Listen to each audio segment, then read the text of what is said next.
ठीक है भैया, आज देखेंगे सेकंड क्लास है हमारी, कल से आगे देखेंगे। ठीक है, हेडिंग डालेंगे प्रकाश किरणों की उत्कीर्णनीयता, प्रकाश किरणों की उत्कीर्णनीयता। ठीक है, लिखेंगे लिखेंगे लिखेंगे भैया, जब प्रकाश किरण, हेडिंग डालेंगे और इसमें लिखेंगे जब प्रकाश किरण पहले माध्यम से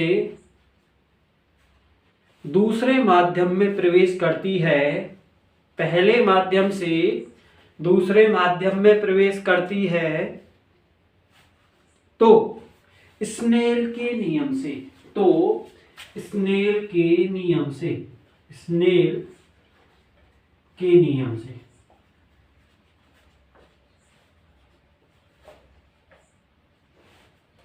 देखो, स्नेल का नियम क्या है, साइन आई अपॉन के साइन आर इक्वल टू अपवर्तनांक। ठीक है भैया, n2 अपॉन के n1।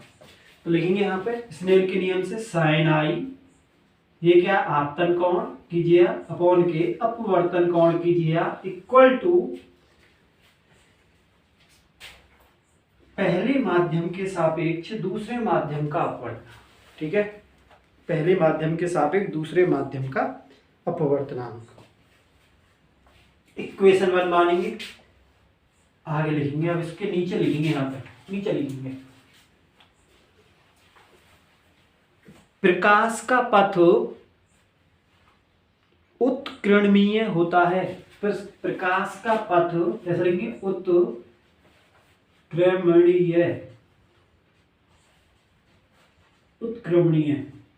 उत्क्रमणीय। ठीक है, बड़ी की मात्रा चढ़ाएंगे, उत्क्रमणीय होता है। ठीक है, यदि प्रकाश, आगे लिखेंगे इसी में, यदि प्रकाश दूसरे माध्यम से आपतन कोण R पर पहले माध्यम में प्रवेश करे, आपतन कोण R पर पहले माध्यम में प्रवेश करे, तो देखो, जब पहले माध्यम में दूसरे माध्यम से पहले माध्यम में प्रवेश करे, क्या कंडीशन आएगी, साइन R अपॉन के sine i equal to 2n1, 2n, equation number 2। ठीक है भैया, ये दोनों स्नेल के नियम है। अब क्या करेंगे हम, समीकरण 1 और 2 की क्या करेंगे, मल्टीप्लाई करेंगे। क्या करेंगे, समीकरण फर्स्ट इंटू सेकेंड।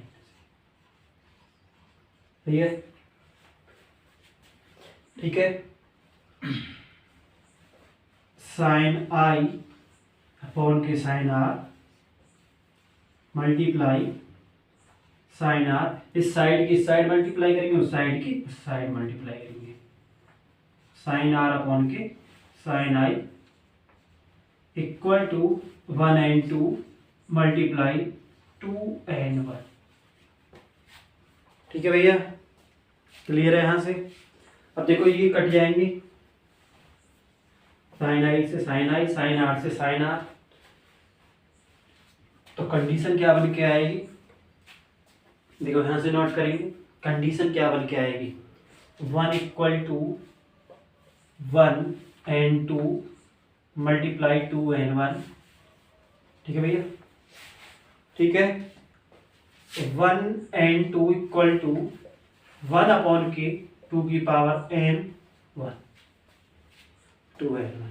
ठीक है, ये मैं किधर की तरफ लेके आए, जो ये 2n1 है, ये लेके आएंगे 1 के नीचे।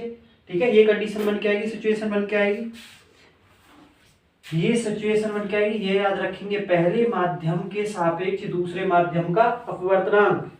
ठीक है, और ये कैसे लिखा जाए, दूसरे माध्यम के सापेक्ष पहले माध्यम का अपवर्तनांक। दोनों एक दूसरे के क्या होंगे, व्युत्क्रमानुपाती होंगे। क्या होंगे, दोनों एक दूसरे के व्युत्क्रमानुपाती होंगे। ठीक है। यदि इसी प्रकार यदि तीन माध्यम 1, 2 and 3 हो तो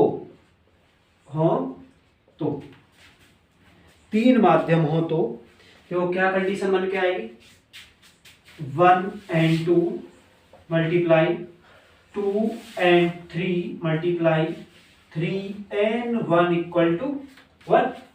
ठीक है भैया, ठीक है। अब यहां देखेंगे,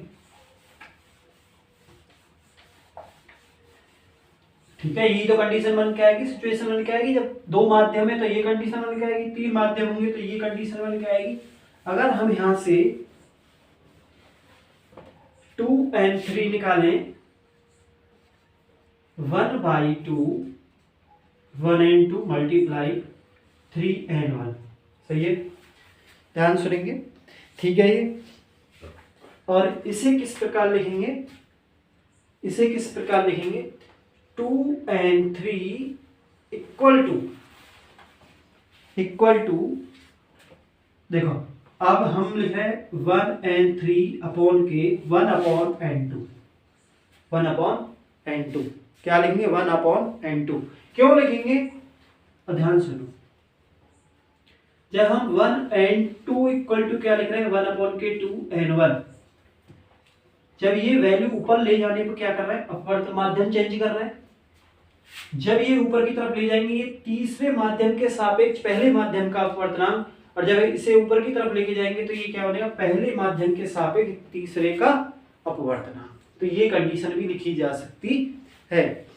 अब मैं ये मान के चल रहे हैं हम, अब ये मैं मान रहा हूं या मानेंगे, माना 1 and 2 इक्वल टू 1 and 2, या ऐसे मान लेंगे, ये लिखो अभी, माना माध्यम 1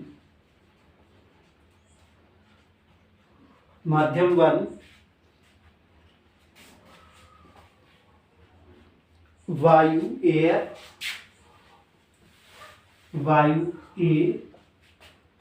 माध्यम 2 वाटर जल W, माध्यम 3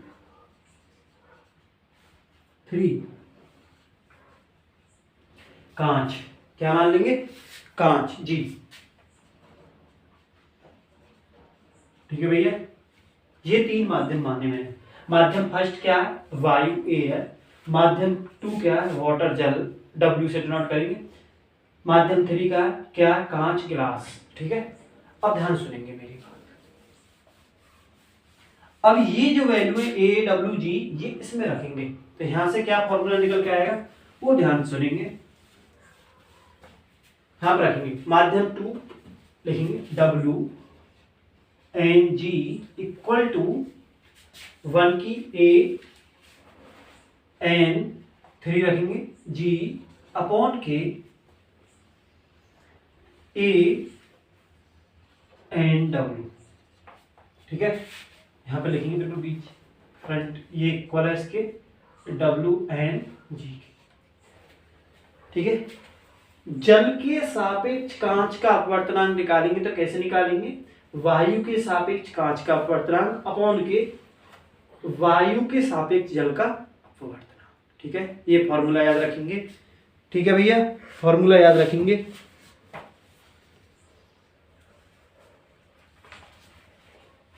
क्या रखेंगे, फॉर्मूला याद रखेंगे। नोट करो ये जल्दी।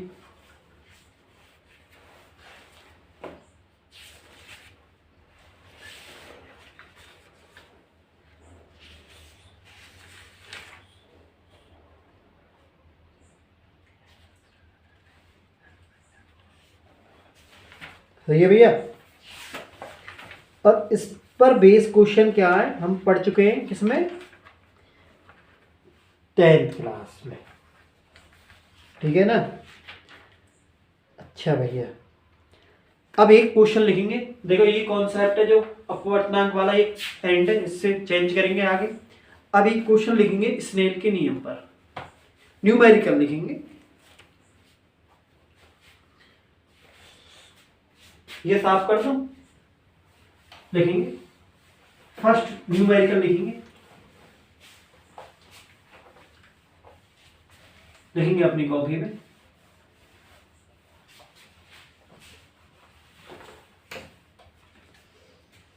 एक प्रकाश किरण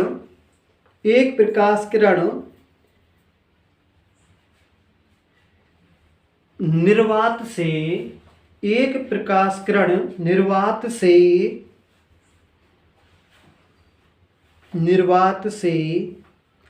n अपवर्तनांक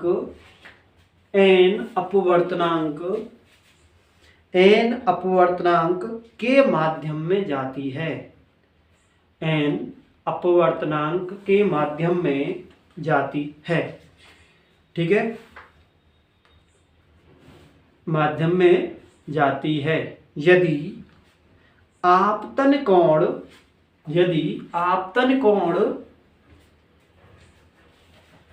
अपवर्तन कोण का दोगुना, यदि आपतन कोण अपवर्तन कोण का दोगुना हो, यदि आपतन कोण अपवर्तन कोण का दोगुना हो, तो अपवर्तनांक कोण का मान, तो अपवर्तनांक कोण का मान n के पदों में ज्ञात कीजिए।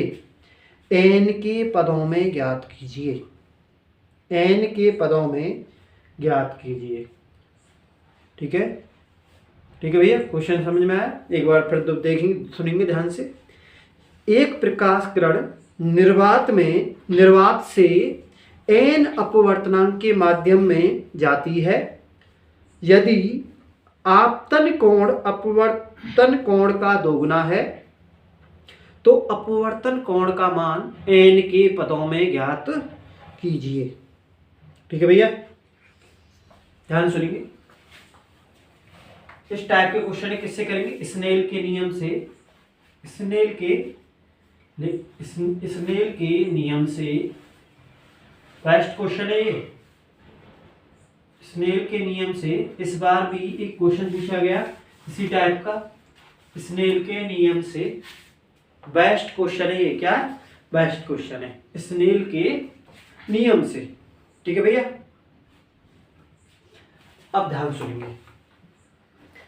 n equal to sine i upon के sine r, sine i upon के साइन आर। देखो ध्यान सुनिए, ये क्या अपवर्तनांक, n मतलब क्या अपवर्तनांक, साइन आई क्या आपतन कोण की ज्या, साइन आई क्या आपतन कोण की ज्या, अपॉन साइन आर क्या अपवर्तन कोण की ज्या। ठीक है, अब क्वेश्चन में क्या बोला गया है?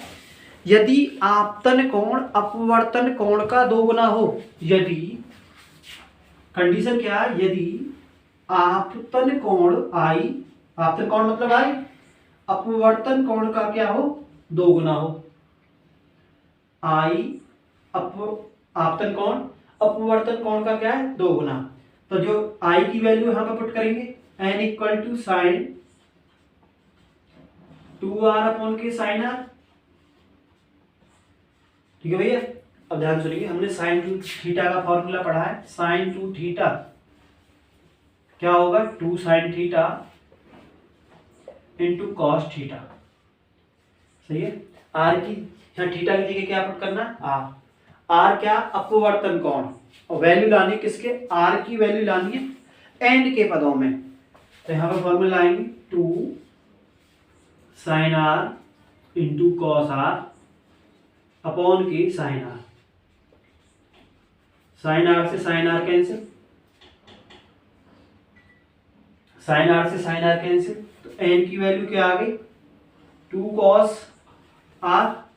ठीक है भैया, अब देखो हमें आर की वैल्यू चाहिए, आर की वैल्यू चाहिए, तो आर की वैल्यू कैसे निकालेंगे? देखो इधर की तरफ ले जाएंगे कॉस है, तो क्या आएगा? ये कॉस इनवर्स, ठीक है, ये 2 है, 2 है, जब इधर की तरफ ले जाएंगे 1/2 और ये n यहाँ पे लाएंगे इक्वल टू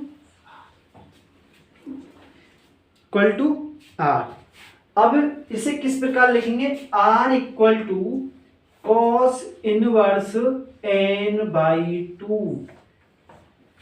ठीक है, ये इसका सॉल्यूशन नोट करेंगे, क्वेश्चन है, नोट करेंगे, ये जल्दी नोट करेंगे। ठीक है भैया, क्वेश्चन देखेंगे। कांच तथा हीरे के अपवर्तनांक क्रमशः 1.50 व 2.40 है, तो हीरे के सापेक्ष कांच का अपवर्तनांक ज्ञात कीजिए। ठीक है, ANG वायु के सापेक्ष कांच का अपवर्तनांक 1.50 और ये क्या है, वायु के सापेक्ष हीरे का अपवर्तनांक 2.50। तो हीरे के सापेक्ष कांच का अपवर्तनांक निकालेंगे। हीरे के सापेक्ष कांच का अपवर्तनांक क्या आएगा, वायु के सापेक्ष कांच का अपवर्तनांक अपॉन के वायु के सापेक्ष हीरे का अपवर्तनांक, फॉर्मूला आएंगे 1.50 अपॉन के 2.5040 डिवाइड करेंगे तो क्या आएगा 0.625। चल